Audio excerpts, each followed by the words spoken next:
let's learn how to convert between atoms, moles, and grams. The periodic table is based on 1 mole of every element. So when I look at magnesium, I'm looking at 1 mole of magnesium. When I'm looking at sulfur, I'm looking at 1 mole of sulfur. Avogadro determined that in 1 mole of any element, there's 6.022 times 10 to the 23rd atoms. So when I look at magnesium, I say I have 1 mole of it. That means I have 6.022 times 10 to the 23rd atoms of magnesium. And when I look at 1 mole of sulfur, I have 6.022 times 10 to the 23rd atoms of sulfur. But we will notice that both magnesium and sulfur have different masses. Magnesium has a mass of 24.31, and sulfur has a mass of 32.06. And that's different because they have different numbers of protons, neutrons, and electrons. Let's look at a practice problem using this information. How many grams of copper 2 sulfate are there in 2.50 moles? When I'm solving a problem, I'm going to be looking for the key words. I see grams, and I see that I have 2.50 moles. This is what I'm starting with, and this is what I'm trying to find. So I ask myself, can I go from moles to grams? So yes, I can. If I'm starting in moles, I can go to grams, and it's only going to take me 1 step to do this. So I bring down the 2.50 moles. I have 1 step, so I do times 1 proportion. Now, since I have mole in the numerator, that means I have to put mole in the denominator so the moles can cancel out. And since I'm trying to find the grams, grams has to go on top. That way, when I do my math, my answer is in grams. Now, the big question is it important for me to know what the formula for copper 2 sulfate is? And the answer to that is going to be yes. Because when I go from moles to grams, I know that the mole is going to be set equal to 1. I'll be able to put a 1 here in the denominator. But when I'm looking for the mass, I have to use the periodic table. And so I will have to figure out what the charges are for copper 2 sulfate. So I can see that copper, Roman numeral 2, is a 2 positive. Sulfate's a polyatomic ion with a 2 negative. My charges are going to cancel, so my formula is CuSO4. I'm going to have to figure out what the molar mass is, because I need to put the molar mass here in the numerator. So looking at CuSO4, I realize that I have 1 copper, 1 sulfur, and 4 oxygens, so I make my list. I look up copper on the periodic table, 63.55. I look up sulfur on the periodic table, 32.06. And I look up oxygen, and oxygen is 16.00. So I'm going to have to take 4 times 16 because I have 4 of them in the formula to get a total of 64. I then add those 3 values together, and this number becomes my molar mass. So that original equation I've just rewritten over here. I put in the actual formula for copper sulfate. So I started my problem with 2.50 moles, 2.50 moles of copper sulfate, and I am going to the grams. Again, the mole gets set equal to 1, and the mass value, which is on top, is going to be what I calculated. Now with my calculator, I'm going to work left to right. I'm going to type in 2.5 times it, because this number's on top, I'm multiplying by 159.61. If you know anything about significant figures, since I have 3 sig figs here and 5 sig figs here, my answer has to be in 3 sig figs. So I would answer it as 399 grams of copper sulfate. Now we don't always need to know what the formula is in order to solve the problem. So let's look at example number 2. It says, how many moles of silver acetate are there in 4.9 times 10 to the 22nd atoms? So again, I'm circling moles and I'm circling my number with atoms. This is where I'm starting. So I'm going to bring down my 4.90 times 10 to the 22nd atoms. And I'm going to ask myself, can I go directly from atoms to moles? And yes, I can go from atoms to moles. It's only a one-step process. So I show times one proportion. Since I have atoms here, I have to put atoms in the denominator so they will cancel. And I'm going into the mole, so mole goes on top. My answer will be in moles. Well, I don't need to know what silver acetate's formula is because neither one of these requires me to know anything about it from the periodic table. I already have all my pieces. With the mole, I put in the number 1, and with my atoms, I put in Avogadro's number. Now, calculator-wise, we're going to start left to right. We're going to put this number in the calculator, but the number we're working with here with Avogadro's number, it's in the denominator. So we are going to take this number and divide it by 6.022 times 10 to the 23rd. How I do it, I have my kids use their calculators. There's an EXP button. Generally, it's down by the equal sign on the calculator. The EXP button takes care of the times 10 to the exponent, so you don't have to worry about parentheses.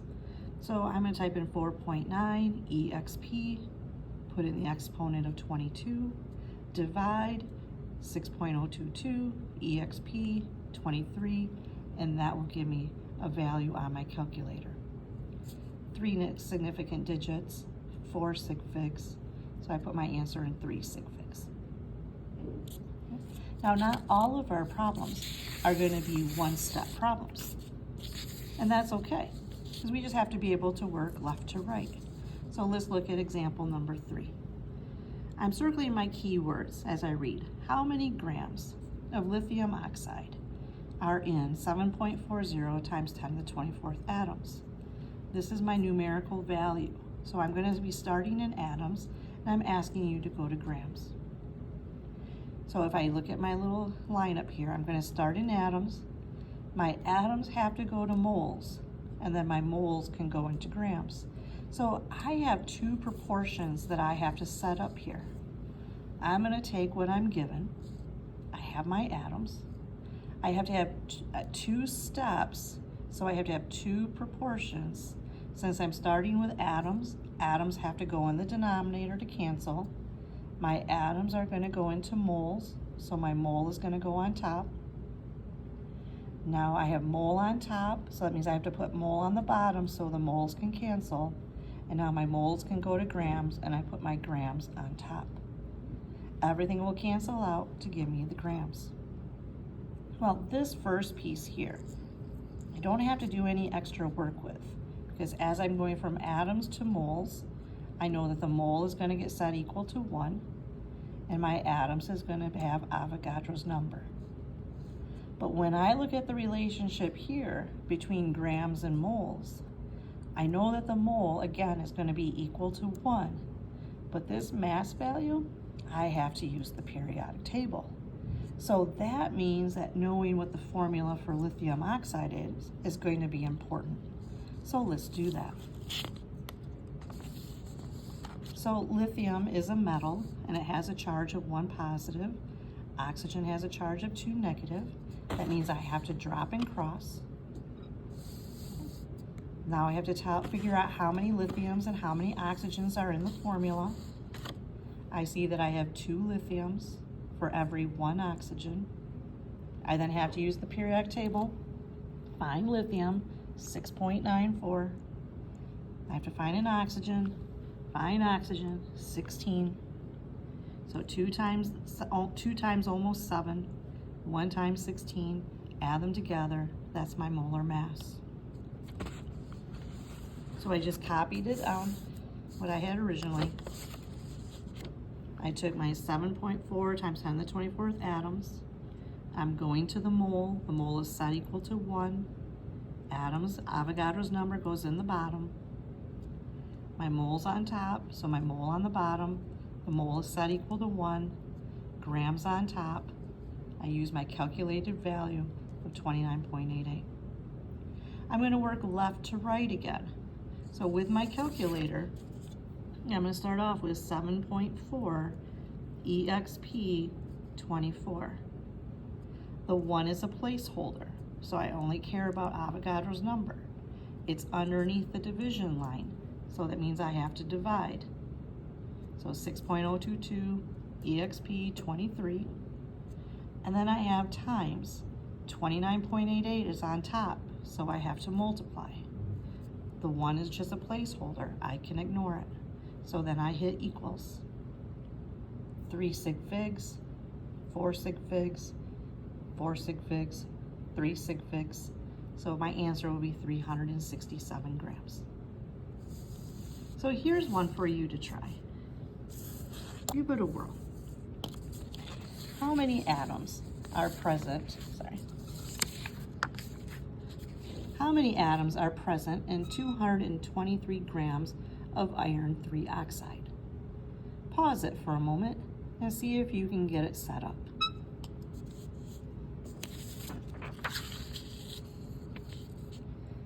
All right, so here I've circled atoms and grams. I'm starting in grams and I'm going to atoms. So that means I've got to go from grams to moles and then moles to atoms. So it is going to be a 2-step process.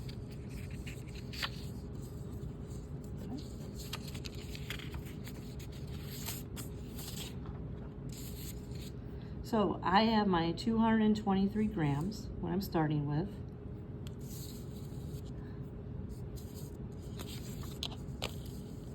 My grams have to go into moles. Grams have to go into moles. So my gram has to go in the denominator to cancel my mole on top. Since I have mole on top, my mole has to go on the bottom so I can get into the atoms. Now when I look at this relationship between grams and moles, my mole is set equal to 1, so the 1's going to go on top. But my grams, I have to use the periodic table.